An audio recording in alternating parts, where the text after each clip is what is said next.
அஸ்ஸலாமு அலைக்கும் வரஹ்மத்துல்லாஹி வபரகாத்துஹு. நான் அஹ்மத் ஃபாரூக். இந்தியாவின் முதலமைச்சராக பதவி பிரமாணம் செய்து கொண்ட முதலமைச்சர் விஜய் அவர்களுக்கு முதலில் எமது வாழ்த்துக்களை தெரிவித்துக் கொள்கிறோம். அதே போன்று அவருடைய உரையை நன்றாக செவிமடுத்தோம். அந்த உரையில் எந்த சந்தர்ப்பத்திலும் எமது நாட்டின் கச்சத்தீவு சம்பந்தமாக ஏதாவது சின்ன குழுவாவது அவர் தரவில்லை என்பதை இட்டு நன்றி தெரிவிப்பதற்காகவே இந்த வீடியோ. ஏனென்றால் எமக்கு தெரியும், அரசியல் களங்களில் அரசியல் மேடைகளில் அவர் என்ன விதமாக கச்சத்தீவு பற்றி பேசியிருந்தார் என்று. எனவே அது எமது நாட்டு சொத்து, அதை நாங்கள் உங்களுக்கு தருவதற்கு தயாரில்லை என்பதை முதலில் நாம் தெரிவித்துக் கொள்கிறோம். அடுத்த முக்கியமான விடயம் என்னென்றால், உங்களுடைய அந்த முதல் பேச்சு உண்மையிலேயே எமக்கும் எம்முடைய மனம் கவர்ந்த பேச்சாக அமைந்திருந்தது. எந்த விதத்தில் என்றால், நீங்கள் நன்றி கூறிய விதத்தில். உங்களை இந்த ஆசனத்தில் அமர்த்துவதற்கு அதிகமாக பாடுபட்டவர்கள் சிறுவர்களுடைய வேண்டுதலின் பேரிலேயே வீட்டில் உள்ள பெரியவர்கள் அதிகமானவர்கள் உங்களுக்காக வாக்களித்தார்கள் என்பது மிகவும் அனைவருக்கும் தெரிந்த விடயம். அது உங்களுக்கும் தெரிந்திருந்து அந்த குட்டீஸ்களுக்காக வேண்டியும் நீங்கள் மறவாமல் நன்றி தெரிவித்ததை உண்மையில் நாங்கள் பாராட்டுகிறோம். அதே போன்று எந்த சந்தர்ப்பத்தில் யார் யாருக்காக வேண்டி நன்றி தெரிவிக்க வேண்டுமோ முதல் உரையிலேயே அந்த நன்றியையும் தெரிவித்தீர்கள், அதை வரவேற்கிறோம். அதே போன்று உங்களுடைய பயணம் நல்ல பயணமாக அமைய வேண்டும். அதே மாதிரித்தான் இந்தியாவில் பல மாநிலங்களில், உதாரணத்திற்கு மேற்கு வங்காளத்தில் ஒரு பள்ளி வாசலின் உள்ளே தொழுகை நடத்தி கொண்டிருக்கும் பொழுது மிகவும் கேவலமான விதத்தில் அதில் போய் அவர்களுக்கு இடைஞ்சல் செய்து கொண்டிருந்த வீடியோக்களை காணக்கூடியதாக இருந்தது.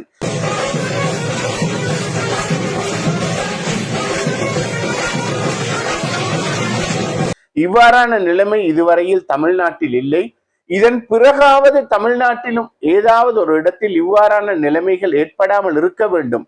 அதையும் முதலமைச்சரான பின்னர் நீங்கள் அதற்குரிய நடவடிக்கையும் எடுப்பீர்கள் என்ற ஒரு சிறிய நம்பிக்கை வந்தது. எதிலென்றால், இந்த இடத்தில் முஸ்லிம் கிறிஸ்தவர்களை சிறுபான்மையாக இருப்பவர்களையும் நீங்கள் அந்த இடத்தில் அழைத்து பேசினீர்கள். அதற்காக எமது மனமார்ந்த நன்றியையும் தெரிவித்துக் கொள்கிறோம். உங்களுடைய பேச்சை முழுமையாக இங்கே நாங்கள் இடுகின்றோம், அனைவருக்கும் பார்க்கக்கூடியதாக. இறுதியில் சிறியதொரு விடயத்தையும் குறிப்பிடுகின்றேன், மறவாமல் அதையும் பாருங்கள். இப்பொழுது பாருங்கள், அந்த வீடியோவுக்கு போவோம்.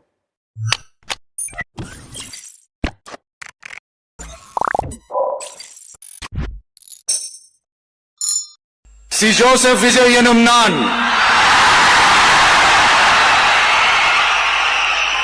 தமிழ்நாட்டு அரசின் முதலமைச்சர் என்ற முறையில் எனது கவனத்திற்குள்ளாவதும் தெரிய வருவதுமான எந்த பொருளையும் முதலமைச்சரின் கடமைகளை உரியவாறு நிறைவேற்ற தேவையான அளவுக்கன்றி ஒருவரிடமோ பலரிடமோ நேர்முகமாகவோ மறைமுகமாகவோ அறிவிக்கவோ வெளிப்படுத்தவோ மாட்டேன் என்று ஆண்டவன் மீது ஆணையிட்டு உறுதிமொழிகிறேன்.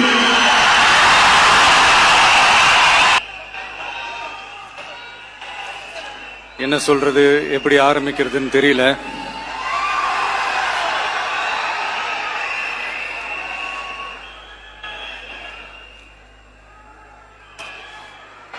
சினிமாவில் எப்படியாவது கஷ்டப்பட்டு வெற்றி அடையணும்னு இருந்த ஒரு சாதாரண அசிஸ்டன்ட் டைரக்டருக்கு பிறந்த ஒரு பிள்ளையா எனக்கும் வாழ்க்கையில வறுமைனா என்னன்னு எனக்கு நல்லாவே தெரியும், பசினா என்னன்னு எனக்கு நல்லாவே தெரியும். நான் ஒன்றும் பெரிய மன்னர் பரம்பரையிலிருந்தெல்லாம் வந்துடல. உங்களை மாதிரி தான், உங்கள ஒருத்த மாதிரி தான், உங்க குடும்பத்துல ஒருத்த மாதிரி தான், உங்க புள்ள மாதிரி தான், உங்க மகன் மாதிரி தான், உங்க அண்ணன் மாதிரி தான், உங்க தம்பி மாதிரி தான்.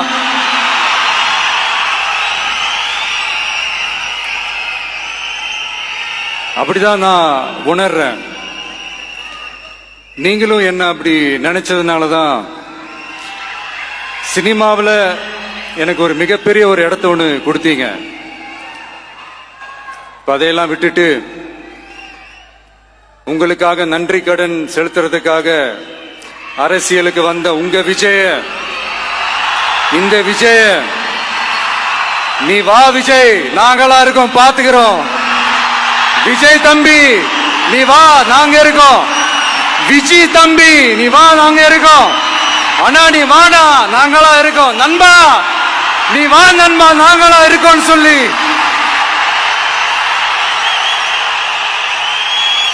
அவ்வளவு அன்பா, அவ்வளவு உறவா என்ன ஏத்துக்கிட்டீங்க. இந்த நேரத்தில் இதை நான் சொல்லணும். இந்த டிராவல்ல, இந்த ப்ராசஸ்ல எனக்கு எவ்வளவோ கஷ்டங்கள், எனக்கு எவ்வளவோ இந்த அவமானப்படுத்தினதெல்லாம் ஒரு பக்கம் இருந்தாலும், எனக்காக கூட நின்ன உங்களுக்கும் அதே மாதிரி கஷ்டங்கள், அதே மாதிரி அவமானங்கள், அதையெல்லாம் நீங்க பெருசா எடுத்துக்காம, அதையெல்லாம் நீங்க பொருட்டாவே எடுத்துக்காம, என்னோட வலிகளை, என்னோட வேதனைகளை உங்களோட தான் நினைச்சு என் கூடவே நின்னு இன்னைக்கு சி ஜோசப் விஜய் எனும் நான்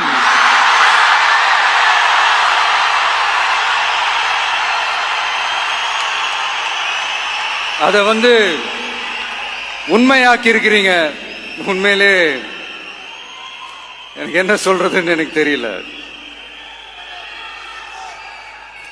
என்னுடைய உறவுகளே, என்னுடைய சொந்தங்களே, நான் ஒன்னும் தேவ தூதன்லாம் கிடையாது.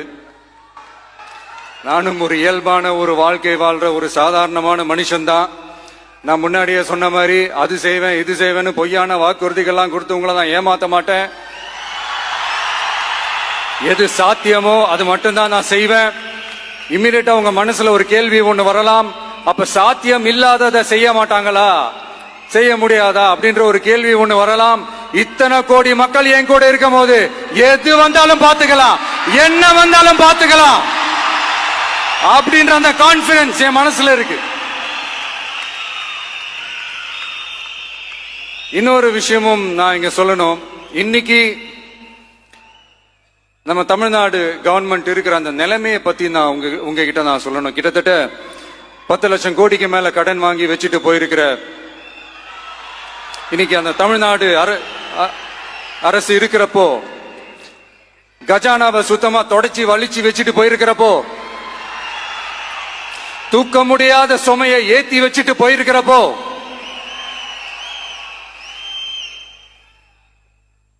அப்படிப்பட்ட ஒரு நிலைமையில தான் இந்த பொறுப்பை நம்ம கையில் எடுத்திருக்கிறோம்.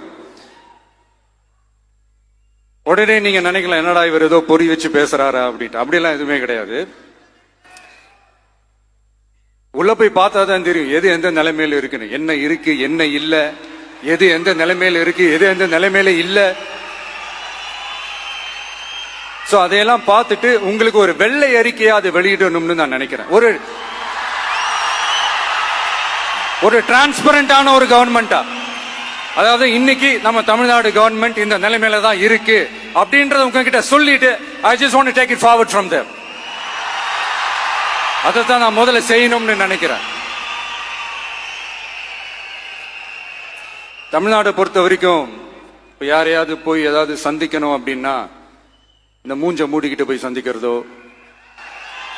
என்ன இந்த மறைமுகமா உங்களுக்கு தெரியாம போய் சந்திக்கிறதோ அப்படியெல்லாம் நான் செய்ய மாட்டேன். எதுவா இருந்தாலும் வெளிப்படையாக ஒளிவு மறைவு இல்லாம தான் நான் செய்வேன்.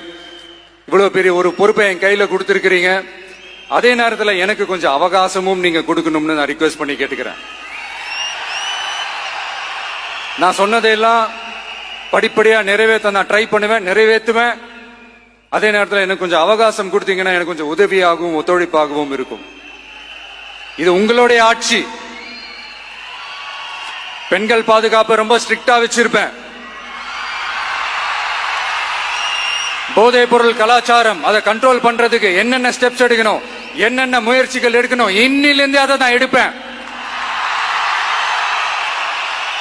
நம்ம பசங்களை அதுல இருந்து காப்பாற்ற வேண்டியது நம்ம அரசனுடைய பொறுப்பு.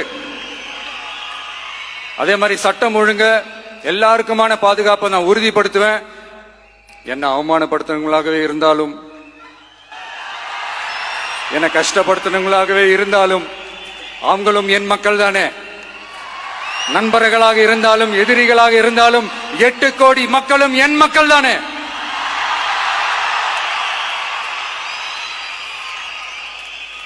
அது மாதிரி இந்த அடிப்படை விஷயங்கள், கல்வி, ரேஷன், மருத்துவம், குடிநீர், சாலை வசதி, பஸ் வசதி, இந்த மாதிரி விஷயங்கள்ல தான் என்னுடைய முதல் கவனம் செலுத்தணும்னு எனக்கு தோணுது. நான் முன்னாடியே சொன்ன மாதிரி மக்கள் பணத்துல இருந்து ஒரு பைசா கூட நான் தொட மாட்டேன். எனக்கு அது அவசியமும் இல்லை. அது உங்களுக்கு நல்லாவே தெரியும். இந்த விஜய் தப்பு பண்ண மாட்டான், தப்பு பண்ணவும் விட மாட்டான். அது யாராக இருந்தாலும் சரி, என்னோட கவர்மெண்ட்ல என் கூடவே இருக்கிறவங்களாகவும் சரி, விட மாட்டான். சப்போஸ் யாருக்காவது அப்படி ஒரு எண்ணம் மனசுல இருந்துச்சுன்னா, நம்ம ஜெயிச்சிட்டோம், ஒரு ஆட்டம் ஆடி பார்க்கலாம் அப்படின்ற எண்ணம் யாருக்காவது இருந்துச்சுன்னா இப்பவே இந்த நிமிஷமே அதை எரேஸ் பண்ணிருங்க.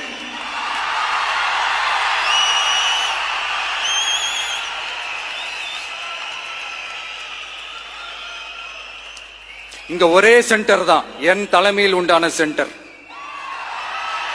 இந்த பக்கம் ஒரு சென்டர், இந்த பக்கம் ஒரு பவர் சென்டர், அங்க ஒரு பவர் சென்டர், அதெல்லாம் கிடையவே கிடையாது. இப்பவே சொல்லிடுறேன்.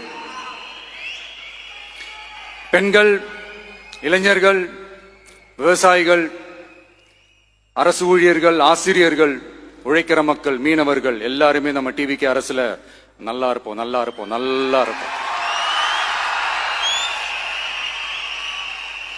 பிறப்புக்கும் எல்லா உயிர்க்கும் அப்படின்றத நம்ம சமரசம் இல்லாத அடிப்படை கோட்பாடு. சிறுபான்மை சகோதரர்களே, உங்களுக்காக நம்ம டிவிக்கு அரசு கூடவே நிற்கும். உங்களுக்கு அதுல எந்த விதமான சந்தேகமும் வேணாம். இந்து, முஸ்லிம், கிறிஸ்தவர்களுக்கான முகம்தான் இந்த விஜயனுடைய முகம். அதுல 100% நீங்க இந்த விஜயை நம்பலாம். இப்படி ஒரு சூழலை ஏற்படுத்தி கொடுத்த தமிழ்நாட்டு மக்கள், ஒட்டுமொத்த மக்கள், உங்கள் அனைவருக்கும் இந்த நேரத்தில் என்னுடைய நன்றியை தெரிவிச்சு, இன்னொருத்தவங்களுக்கும் முக்கியமா நான் நன்றி சொல்லணும். அது இந்த விஜய் மாமாவோட குட்டி நண்பா நண்பி.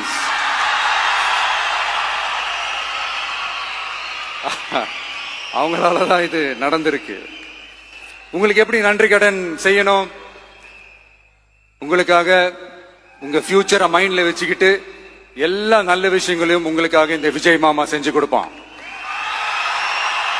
கான்பிடண்டா இருங்க. அதே மாதிரி இன்னொருத்தவங்களுக்கும் நான் முக்கியமா நன்றி சொல்லணும். உங்களை எப்படி நான் மறப்பேன்? நீங்க தான் என்னோட உயிராச்சு. தமிழக வெற்றி கழக தோழர்களே,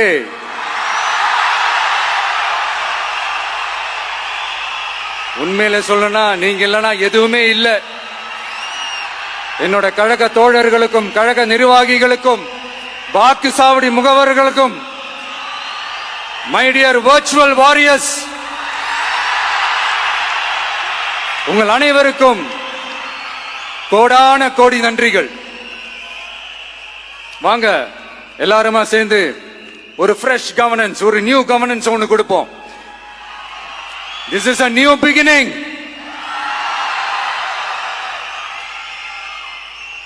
A new era of a real, secular, social justice starts now.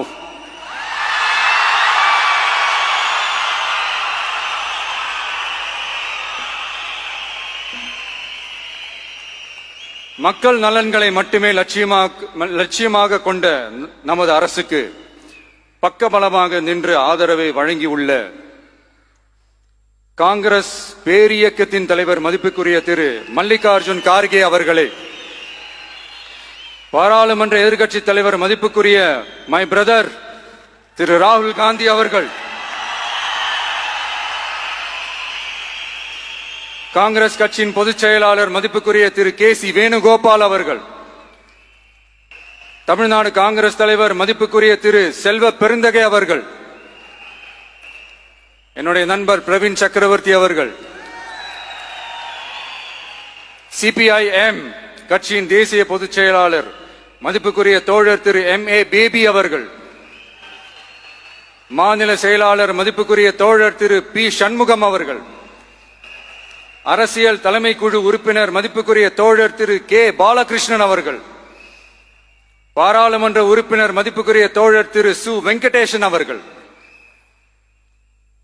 நமது அரசுக்கு ஆதரவு வழங்கியுள்ள விடுதலை சிறுத்தைகள் தலைவர் மதிப்பிற்குரிய அண்ணன் திரு திருமாவளவன் MP அவர்கள், நாடாளுமன்ற உறுப்பினர் மதிப்புக்குரிய திரு ரவிக்குமார் அவர்கள், சட்டமன்ற குழு தலைவர் மதிப்பிற்குரிய திரு வன்னி அரசு அவர்கள், சிபிஐ கட்சியின் தேசிய பொதுச் செயலாளர் மதிப்புக்குரிய தோழர் திரு டி ராஜா அவர்கள், மாநில செயலாளர் மதிப்புக்குரிய தோழர் திரு M வீரபாண்டியன் அவர்கள், முன்னாள் தமிழ்நாடு மாநில செயலாளர் மதிப்புக்குரிய தோழர் திரு ரா முத்தரசன் அவர்கள், இந்திய யூனியன் முஸ்லிம் லீக் கட்சியின் தலைவர் மதிப்புக்குரிய டாக்டர் திரு காதர் மொய்தீன் அவர்கள், நாடாளுமன்ற உறுப்பினர் மதிப்புக்குரிய திரு நவாஸ் கனி அவர்கள், உங்க எல்லாரையும் வருக வருக என்று வரவேற்கிறேன். முக்கியமா இந்த மாதிரி நேரத்துல எனக்காக நீங்க குரல் கொடுத்ததுக்கும், எனக்காக நீங்க சப்போர்ட் பண்ணி கூடவே நின்னதுக்கும் உங்க எல்லாருக்கும் இந்த நேரத்துல என்னுடைய நன்றியை தெரிவிச்சுக்கிறேன். கான்பிடண்டா இருங்க. நான் சொன்ன விதத்திலேயே அவர் அவ்வாறு நடந்திருந்தார் என்பது உங்கள் அனைவருக்கும் தெரியும். எனவே நான் என்றும் கூறுவது ஒரே ஒரு விடயம்தான். எவ்வாறு என்றால், நல்லதே நினைப்போம், இன்ஷா அல்லாஹ் நல்லதே நடக்கும், வெற்றி நிச்சயம். மீண்டும் சந்திக்கும் வரை இல்ல மீண்டும் மீண்டும் சந்திப்போம். அந்த துணை மதிப்பிற்குரிய முதலமைச்சர் அவர்களுடைய வாயினாலேயே அந்த வார்த்தை வந்தது. எனவே அவ்வாறு கூறி விடைபெறும் நான் என்றும் உங்கள் அஹ்மத் ஃபாரூக். அஸ்ஸலாமு அலைக்கும்.